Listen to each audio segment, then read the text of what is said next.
Shakespeare's Othello tells a story of love, envy, deceit, honesty, reputation, and jealousy, weaving together a tapestry of tragic proportions, revealing of the human character in a way that only the bard can manage, revealed through the principal actions of its characters.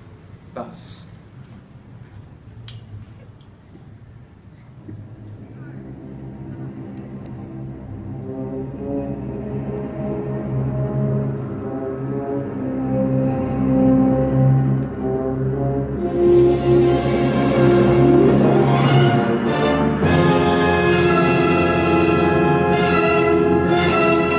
Dramatis Personae.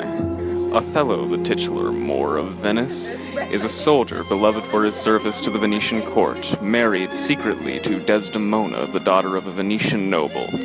Iago is an olden compatriot of Othello. Habitually referred to as Honest Iago, he actually plots towards his own peculiar ends. He has been passed over for a promotion in favor of Cassio, whose charm outweighs his military experience. Iago plots with Roderigo, a fool helplessly in love with Desdemona, to reveal the more secret marriage to her, thus ruining his reputation in the eyes of the Venetians. In following him I follow but myself. Heaven is my judge, not I for love and duty, but seeming so for my peculiar end. For when my outward action doth demonstrate the native act and figure of my heart in compliment extern, 'tis not long after but I will wear my heart upon my sleeve for daws to peck at. I am not what I am. Found out, Othello appears before the Venetian court and absolves himself, relating the romance, reminding the nobles of the virtues with which he won both their and the lady's love. Noble signor, if virtue no delected beauty lack, your son-in-law is far more fair than black. Also in the Venetians' minds is present intelligence of an attack to be made on Cyprus, a territory of theirs. The court sends Othello to defend Cyprus, to be accompanied by his wife Desdemona and a retinue including Roderigo, Michael, Cassio, and Iago. I hate the Moor, and it is thought abroad that twixt my sheets has done my office. I know not if it be true, but I for mere suspicion in that kind will do as if for surety. He holds me well, the better shall my purpose work on him. Here's a good idea. Have a point. It makes it so much more interesting for the listener. I am not what I am. Plying Cassio with alcohol, Iago precipitates his fall. Cassio is induced by Roderigo to initiate a drunken brawl. This display so angers Othello, he strips the man of his rank and reputation. Having advised Cassio to seek the aid of Desdemona in restoring his honor, Iago uses their subsequent interlocution to arouse suspicion in the Moor, suggesting coyly that the two are carrying on an illicit affair. Having his wife acquire a special possession of Desdemona's, a token of affection given her by Othello, Iago cunningly places it in Cassio's chamber. Tell me but this. Have you not sometimes seen a handkerchief spotted with strawberries in your wife's hand? I gave her such a one. 'Twas my first gift.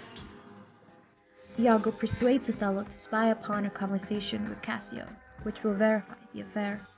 As Othello listens, Iago discreetly incites Cassio to indulge in rivalries anent a certain lady of Lugnar, which Othello takes to indicate Desdemona. Now enters Bianca, the strumpet in question, who possesses the handkerchief. Othello's jealous mind reaches the conclusion that, having had this gift from Desdemona, Cassio foisted it off in a fickle frenzy, but nonetheless impinged upon his benefactor's honor.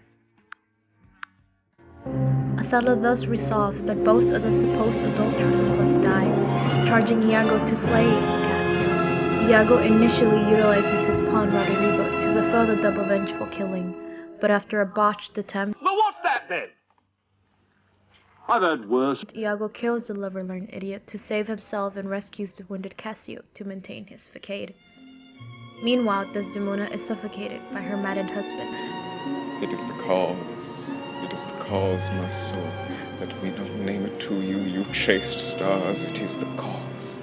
Yet have not shed her blood, she must die, as she'll betray more men. Put out the light, and then put out the light. I found out when I was 7 that everybody dies. My grandfather told me. He said, everybody dies! I wasn't even talking to him.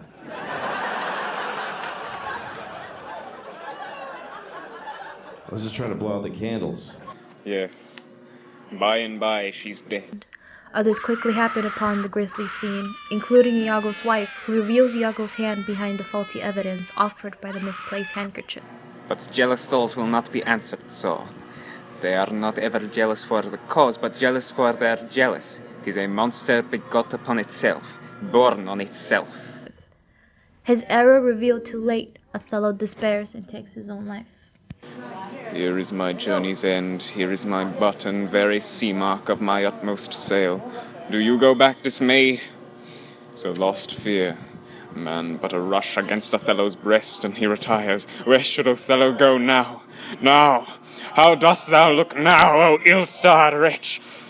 Pale as thy smock, when we shall meet at court. This look of thine will hurl my soul from heaven, and fiends will snatch at it. Cold, cold, my girl, even like thy chastity. Oh, cursed, cursed slave, whip me, ye devils, from the possession of this heavenly sight. Blow me about in winds, roast me in sulphur, wash me in steep down gulfs of liquid fire. Oh, Desdemon, dead Desdemon, dead. Oh, oh. Set you down this, and say besides that in Aleppo once, where a malignant and turned Turk beat a Venetian, and traduced the state, and took by the throat the circumcised dog, and smote him thus.